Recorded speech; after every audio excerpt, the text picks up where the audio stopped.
Welcome back to Fashion Label, a space dedicated to the hazy world of fashion. In the last episode, we saw how structured and intentional G-Dragon's fashion DNA is. But what happens when Amazon can distinguish itself from its competitors? You might be wondering, how can a well-known brand make such a basic mistake?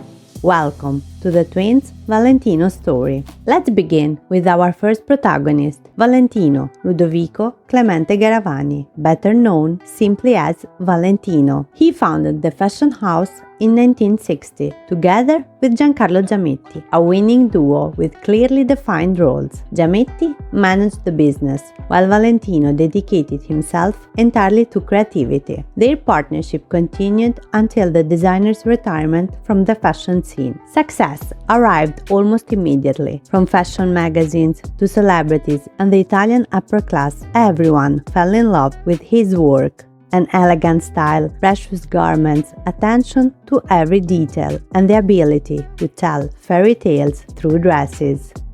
And of course, we must mention Rosso Valentino, a unique red shade developed with Pantone, a constant and iconic motif of his work and the brand's identity. Or the white collection, going against the trends of the time. In an age of plenty of colorful and eccentric prints, he presented a collection of just white gowns. But we have to say, the growth of the Maison also continued thanks to Maria Grazia Chiuri and Pierpaolo Piccioli, not only through collections, but especially with the introduction of Rockstud Valentino, a bugnato motif inspired by architectural studs, becoming one of the most iconic products, extended through the years to various leather accessories. Later, when Piccioli took full creative direction, he kept bringing new ideas and innovation to the brand, always with an eye on the past. And he introduced Pink Double P and reimagined the V logo through new patterns and interpretations. From the beginning until today, even under Alessandro Michele Stegno, one thing has never changed. Valentino is a house of beauty, where masterful creations, almost artworks, aim to make women feel elegantly beautiful.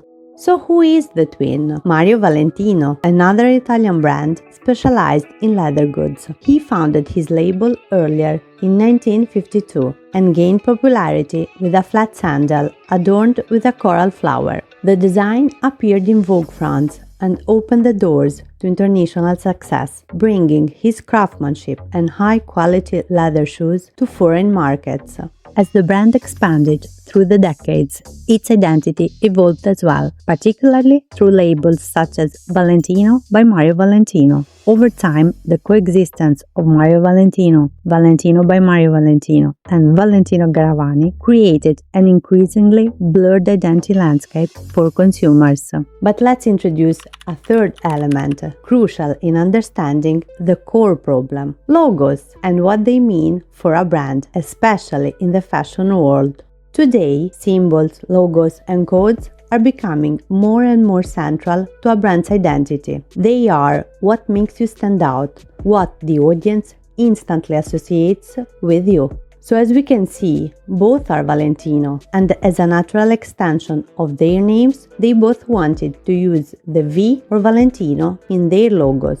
To coexist and avoid consumer confusion between the two brands, they naively believed an agreement stating precisely in which way to use the symbols would solve the issue, and in a way, for 40 years, it did.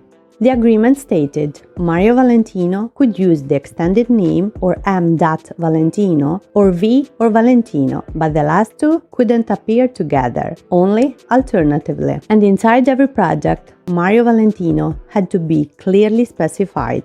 Valentino, on the other hand, could use the V logo as drawn in the agreement, but had to specify Valentino Garavani inside or use Valentino together with the surname. This applied for all goods made of leather or imitation leather or other material. And at the time, Mario Valentino had the upper hand in that category, while Valentino was more focused on couture. Time for a fashion disclaimer. We are not here to compare who's better, who has the best pieces, or who's winning this two-sided game. The real issue is identity. How a brand's identity becomes unclear, especially when that identity should set it apart. And because agreements in the fashion industry are often wrapped in confidentiality, no one reveals their full strategy. We can only interpret what is visible. What we discuss comes from observable facts, public history, and the choices the brands have made over time. Little did they know, life and business had other plans for them. Fast forward to a revolutionary market where brand awareness is vital and communities, not just products, define success. A world of multi-brand pop-up stores, global e-commerce, and aggressive marketing, all of this created the perfect conditions for misunderstandings and accusations of unfair business practices. Both sides accused each other of breaching terms and misleading consumers. Legal fights spread across multiple nations, each with its own laws, interpretations, and unpredictable outcomes. Millions were at stake. Consumers remained confused, and no clear winner emerged. For the moment, the two brands have reached a truce through a private settlement with undisclosed details, but we don't know what will happen next. Looking at recent campaigns and the hashtags used, it becomes clear that the surname, once removed from the logo back in 1979, could help permanently distinguish the brand. With the future still uncertain and the risk of confusion always present, Valentino has begun reintroducing the Garavani name more visibly, not just to differentiate bags or leather goods, but to reconnect with the brand's roots and help audiences resonate with its founder's legacy. Because for the longest time, the Maison has been identified with Valentino himself, his luxury style, his aesthetics, his perfectionism. They needed to bring back the soul, not just a code, to let the red blood flow again through the veins of the brand. And maybe I'm letting my imagination run, but perhaps the next step will be adding the G to the V, leaving no doubt about the authorship of the creations, the house of the last emperor, synonymous with polished Italian elegance. Ultimately, codes can become heavy, limiting your path, but once you define your identity route, they stop being cages and start becoming guiding lights, opening infinite possibilities. Yet, to truly make the most of it, you need to understand the different languages shaping your future community. And that's where we'll go next. Until the next story, until the next video, until next time.